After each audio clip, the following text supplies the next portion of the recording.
Hello. Welcome to Market Discussion of the Day. Today, March 17, 2025. Monday ആണ്, പുതിയൊരു വീക്കാണ്. So ഇന്നത്തെ ദിവസത്തെ മാർക്കറ്റ് ഡിസ്കഷനിൽ പോകുന്നതിന് മുന്നേ ആയിട്ട് നമ്മളെല്ലാ ദിവസവും പറയുന്നത് പോലെ നമ്മുടെ പുതിയ ഫ്രീ ഫോറക്സ് ട്രേഡിംഗ് ബാച്ച് ഇന്ന് സ്റ്റാർട്ട് ചെയ്യുന്നുണ്ട്. ഫോറക്സ് ട്രേഡിംഗ് പഠിക്കണം എന്നുള്ള എല്ലാ ആൾക്കാർക്കും ഇന്ന് ഇന്ത്യൻ ടൈമിംഗ് 7:30 മണിക്കും രാത്രി 10:30 മണിക്കും വേണ്ടി 2 ബാച്ചായിട്ടായിരിക്കും നമ്മൾ തുടങ്ങുന്നത്. നമുക്ക് ഇഷ്ടമുള്ള ഇപ്പം നിങ്ങൾക്ക് ഇപ്പോൾ 7:30ക്കുള്ള ബാച്ച് മിസ്സായിട്ടുണ്ടെങ്കിൽ നിങ്ങൾക്ക് 10:30 കയറാം എന്നുള്ള രീതിയിലാണ് അത് ഡിസൈൻ ചെയ്തിട്ടുള്ളത്. ഓക്കെ, 2 ആഴ്ചത്തെ ക്ലാസ്സാണ്. അപ്പം ഫോറക്സ് ട്രേഡിംഗ് ഫ്രീ ആയിട്ട് പഠിക്കണം എന്നുള്ള എല്ലാ ആൾക്കാർക്കും എൻ്റെ ഡിസ്ക്രിപ്ഷനിൽ എൻ്റെ നമ്പർ ഉണ്ടാവും. എനിക്ക് മെസ്സേജ് അയച്ചു കഴിഞ്ഞാൽ ബാക്കി കാര്യങ്ങൾ ഞാൻ കോർഡിനേറ്റ് ചെയ്യുന്നതായിരിക്കും. Okay, so coming to market discussion, coming to fundamental side. So ഇന്ന് നമ്മൾ കഴിഞ്ഞ ആഴ്ച തന്നെ ഈ ആഴ്ചത്തെ കലണ്ടർ ബേസ് ചെയ്തിട്ടുള്ള ഫണ്ടമെൻ്റൽസിനെ കുറിച്ച് സംസാരിച്ചിട്ടുണ്ടായിരുന്നു. അതിനെക്കുറിച്ച് വെള്ളിയാഴ്ചത്തെ മാർക്കറ്റ് ഡിസ്കഷൻ നോക്കിക്കഴിഞ്ഞാൽ നിങ്ങൾക്ക് മനസ്സിലാവും. അല്ലാതെ പൊളിറ്റിക്കൽ സൈഡിൽ നിന്ന് ഒരുപാട് ഫണ്ടമെൻ്റൽസ് നടക്കുന്നുണ്ട്. അതിൻ്റെ ഭാഗമായിട്ടാണ് കഴിഞ്ഞ ആഴ്ച നമ്മൾ നോക്കിക്കഴിഞ്ഞാൽ ഗോൾഡ് വീണ്ടും ഓൾ ടൈം ഹൈ അടിച്ചു. 2988 ലെവലിൽ ഇപ്പോൾ നിൽക്കുന്നു. 3005 വരെ മാർക്കറ്റ് കഴിഞ്ഞ ആഴ്ച സഞ്ചരിച്ചിട്ടുണ്ടായിരുന്നു. അത് എല്ലാം പൊളിറ്റിക്കൽ സൈഡിൽ നിന്ന് ഉണ്ടായിട്ടുള്ള ഒരുപാട് കാര്യങ്ങൾ വെച്ചിട്ടാണ്.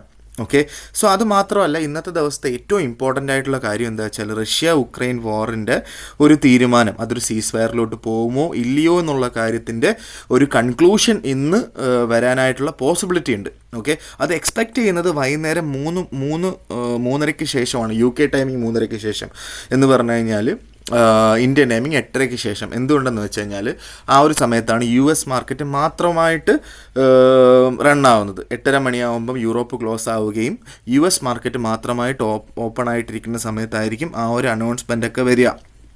ഓക്കെ, സോ അത് വരുമോ ഇല്ലയോ എന്നൊന്നും നമുക്കറിയില്ല. പക്ഷേ അതൊരു ഭയങ്കര ഇമ്പോർട്ടൻ്റ് ആയിട്ടുള്ളൊരു ന്യൂസാണ് ഇന്ന് വരാൻ പോകുന്നത്. ഉറപ്പായിട്ട് മാർക്കറ്റിനെ നല്ല രീതിയിൽ അഫക്റ്റ് ചെയ്യും എന്നുള്ളതിനകത്ത് വേറെ ഡൗട്ടൊന്നും വെക്കണ്ട.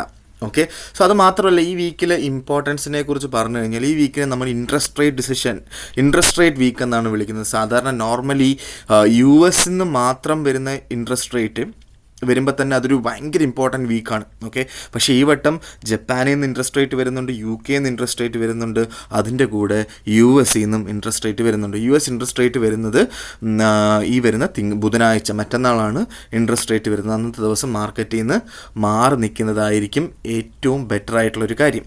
ഓക്കെ, സോ അത് മാത്രമല്ല, ഗോൾഡിൻ്റെ ഒക്കെ പ്രൈസിനെ എന്താ പറയുക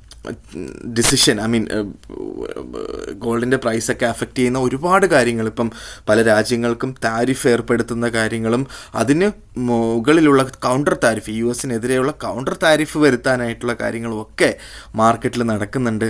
അത് വെറുതെ എന്താ പറയുക താരിഫ് ഇല്ലാതാക്കാനായിട്ടുള്ളൊരു പരിപാടിയാണോ ഡൊണാൾഡ് ട്രംപ് ചെയ്യുന്നത്? അങ്ങനെയാണെങ്കിൽ താരിഫ് ഒന്നുമില്ല, അപ്പം നമുക്ക് ഈസി ആയിട്ട് കച്ചവടം ചെയ്യാൻ വേണ്ടിയിട്ടുള്ളൊരു കാര്യമാണോ, അതോ യഥാർത്ഥത്തിൽ താരിഫ് വരുമോ എന്നുള്ള കാര്യങ്ങളൊന്നും നമുക്കറിയില്ല. അങ്ങനെയൊക്കെ വന്നാൽ 3000 ഒക്കെ ക്രോസ് ചെയ്ത് ഗോൾഡ് മുകളിലോട്ട് പോയാൽ ഉറപ്പായിട്ടും അതൊരു 3200 വരെയൊക്കെ ഗോൾഡ് പോകാനുള്ള പോസിബിലിറ്റി ഉണ്ട്.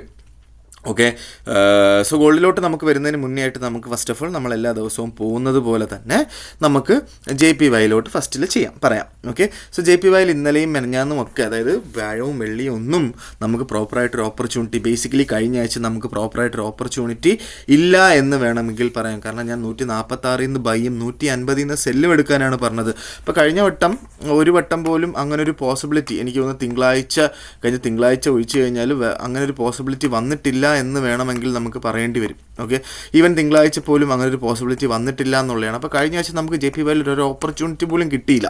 ഓക്കെ, സോ ഇന്നും ഈ ആഴ്ചയും എനിക്ക് സേഫ് എൻട്രി എന്ന് പറയാനായിട്ടുള്ള 150 എന്നുള്ള സെല്ലും 146 എന്നുള്ള ബൈയും ആണ് എനിക്ക് സജസ്റ്റ് ചെയ്യാനായിട്ടുള്ളത്. ഓക്കെ, വേണമെങ്കിൽ 149 അവിടെ വെച്ച്, കാരണം നമുക്ക് നോക്കിക്കഴിഞ്ഞാൽ ഇപ്പം യൂറോപ്പ് ഓപ്പണിങ്ങിൻ്റെ സമയത്ത് 149 താഴെയായിട്ടായിരുന്നു. സോ ഇത് നമുക്ക് ഈ ഒരു ടൈം ഈ ഒരു ടൈം എന്ന് പറഞ്ഞു കഴിഞ്ഞാൽ നമ്മളുടെ യൂറോപ്പ് ഓപ്പൺ ആവുന്ന സമയമായിരുന്നു. ഈ യൂറോപ്പ് ഓപ്പൺ ആവുന്ന സമയത്ത് 149 താഴെയായിട്ടായിരുന്നു. ഏഷ്യ ക്ലോസ് ആവുന്ന സമയത്ത് 149 എന്ന് പറയുന്നൊരു ബെഞ്ച് മാർക്ക് കൺസിഡർ ചെയ്ത് വേണമെങ്കിൽ ഇവിടുന്ന് നിങ്ങൾക്കൊരു റിസ്കി സെല്ലെടുക്കാം.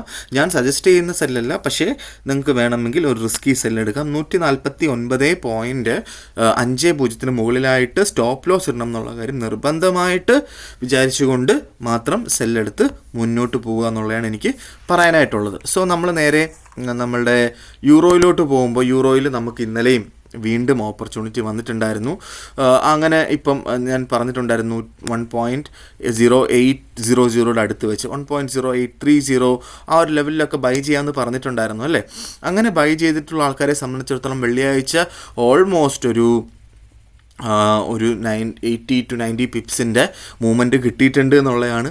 ഓക്കെ, സോ അത് എടുത്തിട്ടുള്ള എല്ലാ ആൾക്കാർക്കും നല്ലൊരു പ്രോഫിറ്റ് കിട്ടിയിട്ടുണ്ടോ ഇന്നും അത് തന്നെയാണ് എനിക്ക് പറയാനായിട്ടുള്ള. മാർക്കറ്റ് ചാർട്ടിൻ്റെ നടുക്ക് വെച്ച് മാർക്കറ്റിലോട്ട് കയറാതെ നമുക്ക് വീണ്ടും 1.0800 അടുത്ത്, അതിപ്പം 1.0820 ആവാം, 1.0810 ആവാം, 1.0830 ആവാം.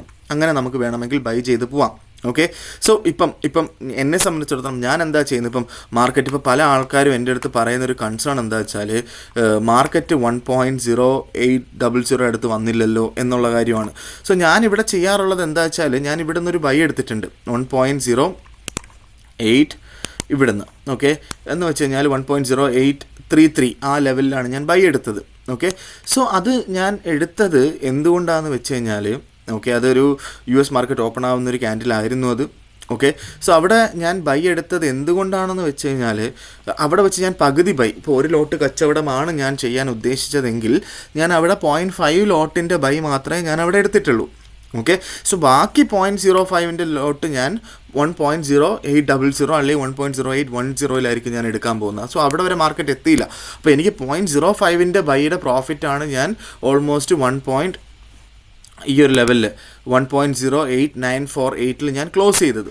ഓക്കെ, സോ അങ്ങനെ വേണം ചെയ്യാൻ. കാരണം 1.08 എന്ന് പറയുന്നൊരു വരച്ച വരയിൽ വന്ന് മാർക്കറ്റ് നിൽക്കുമെന്ന് ഒരിക്കലും നമ്മൾ പ്രതീക്ഷിക്കാൻ പാടില്ല. അങ്ങനെ 1.020800 അവിടെ ബൈ ചെയ്യുന്ന ആൾക്കാർ 1.0760 താഴെയായിട്ട് സ്റ്റോപ്പ് ലോസ് വെക്കണം എന്നുള്ള കാര്യം മറക്കാതെ ബൈ ചെയ്യുക. സെല്ല് റെക്കമെൻഡ് ചെയ്യുന്നതേ ഇല്ല യൂറോയിൽ. ഓക്കെ, സോ അതിൻ്റെ നമുക്ക് നേരെ നമ്മളുടെ GBPയിലോട്ട് നമ്മൾ വരുമ്പോൾ GBP നമുക്ക് കഴിഞ്ഞ ആഴ്ച പ്രത്യേകിച്ച് നല്ലൊരു ഓപ്പർച്യൂണിറ്റി ഒന്നും മാർക്കറ്റ് തന്നിട്ടില്ല എന്നുള്ളൊരു കാര്യമാണ് നമ്മൾ മനസ്സിലാക്കേണ്ടത്. അതും നല്ലൊരു ബൈ എവിടെയാണെന്ന് ചോദിച്ചു കഴിഞ്ഞാൽ 1.2800 നല്ലൊരു ബൈ ഉള്ളത്. ഓക്കെ, അല്ലെങ്കിൽ അടുത്ത ബൈ എന്ന് പറഞ്ഞു കഴിഞ്ഞാൽ 1.300 മുകളിലായിട്ട് മാർക്കറ്റ് കടന്നു എന്ന് നമുക്ക് ഉറപ്പ് വരുത്തുമ്പോൾ നമുക്ക് അവിടെ നിന്നും നമുക്ക് ബൈ ചെയ്തുകൊണ്ട് GBP സ്റ്റാർട്ട് ചെയ്യാമെന്നുള്ളൊരു കാര്യം നമ്മൾ മറക്കാതിരിക്കുക. എന്നിരുന്നാലും GBPയിലാണെങ്കിൽ പോലും സ്റ്റോപ്പ് ലോസ് ഇട്ട് തന്നെ ചെയ്യുക. 1.28 ബൈ ചെയ്യുന്ന ആൾക്കാർ 1.2750 താഴെയായിട്ട് സ്റ്റോപ്പ് ലോസ് ഇടുക. 1.300 മുകളിലായിട്ട് മാർക്കറ്റ് കടന്നു എന്ന് ഉറപ്പ് വരുത്തുന്ന ആൾക്കാർ, അങ്ങനെ ബൈ ചെയ്യുന്ന ആൾക്കാർ 1.2950 താഴെയായിട്ട് സ്റ്റോപ്പ് ലോസ് ഇടേണ്ടിയും വരും എന്നുള്ളൊരു കാര്യം മനസ്സിൽ വെച്ചുകൊണ്ട് മാത്രം ട്രേഡ് എടുത്ത് മുന്നോട്ട് പോവുക. ഓക്കെ, സോ നേരെ നമ്മളുടെ ഗോൾഡിലോട്ട് വരുമ്പം ഗോൾഡ് വീണ്ടും ഓൾ ടൈം ഹൈയിലോട്ട് പോയിട്ടുണ്ട് എന്നുള്ളൊരു കാര്യം നമ്മൾ മനസ്സിലാക്കിക്കൊണ്ട് എങ്ങോട്ടാണ് പോകുന്നതെന്ന് അറിയാത്ത ഗോൾഡിനെ എനിക്ക് ഈ ഒരു സമയത്ത് ഒന്നും തന്നെ പറയാനായിട്ടില്ല, ഒന്നും സജസ്റ്റ് ചെയ്യാനായിട്ടും ഇല്ല മാർക്കറ്റിനെ കുറിച്ച് പറയുകയാണെങ്കിൽ. കാരണം ഇപ്പോൾ ഒരു കൺഫ്യൂസിങ് സ്റ്റേജിലാണ്. കാരണം നോർമലി 2980 അവിടെ വെച്ചിട്ട് നോർമലി എന്താണ് അവിടെ ഒരു എന്താ പറയുക, ഒരു പ്രോപ്പറായിട്ടൊരു റെസിസ്റ്റൻസ് ആക്ട് ചെയ്യേണ്ടതാണ്. ഓക്കെ, പക്ഷെ അത് ആക്ട് ചെയ്തില്ല. അത് എന്തുകൊണ്ടാണെന്ന് വെച്ച് കഴിഞ്ഞാൽ the market is waiting for, അല്ലെങ്കിൽ ഡിസിഷൻ മേക്കേഴ്സ്, ഇൻസ്റ്റിറ്റ്യൂഷണൽ ബയേഴ്സ് അല്ലെങ്കിൽ ഇൻസ്റ്റിറ്റ്യൂഷൻസ് ഒക്കെ ഈ റഷ്യ ഉക്രൈൻ വാറിൻ്റെ ഒരു തീരുമാനത്തിന് വേണ്ടി വെയിറ്റ് ചെയ്യാണ്. ഓക്കെ, അത് സീസ് ഫയറിലോട്ട് വന്നു കഴിഞ്ഞാൽ അവർക്ക് ഇഷ്ടമുള്ളത് തീരുമാനിക്കും, അവർ സീസ് ഫയറിലോട്ട് വന്നില്ലെന്നുണ്ടെങ്കിൽ അവർക്ക് ഇഷ്ടമുള്ളത് തീരുമാനിക്കും. അത് എനിക്കറിയില്ല എന്താണ് അവർ തീരുമാനിക്കാൻ പോകുന്നതെന്നുള്ള കാര്യം. ഓക്കെ, സോ എന്നിരുന്നാലും എന്താ പറയുക, അവിടെ ഇൻസ്റ്റിറ്റ്യൂഷണൽ ബയേഴ്സ് സെല്ലേഴ്സ് പ്രസൻ്റ് ആയില്ല 2980 താഴെയായിട്ട്. അതുകൊണ്ടിട്ട് തന്നെ ഒരു കൺഫ്യൂസിങ് മാർക്കറ്റാണ്. അതുകൊണ്ട് നമുക്ക് 2960 മുതൽ 3000 വരെയുള്ളൊരു സ്ഥലം നമുക്കൊരു കൺഫ്യൂസിങ് സ്ഥലമായിട്ട് തന്നെയാണ് ഇപ്പം നിലവിൽ നിൽക്കുന്നത്.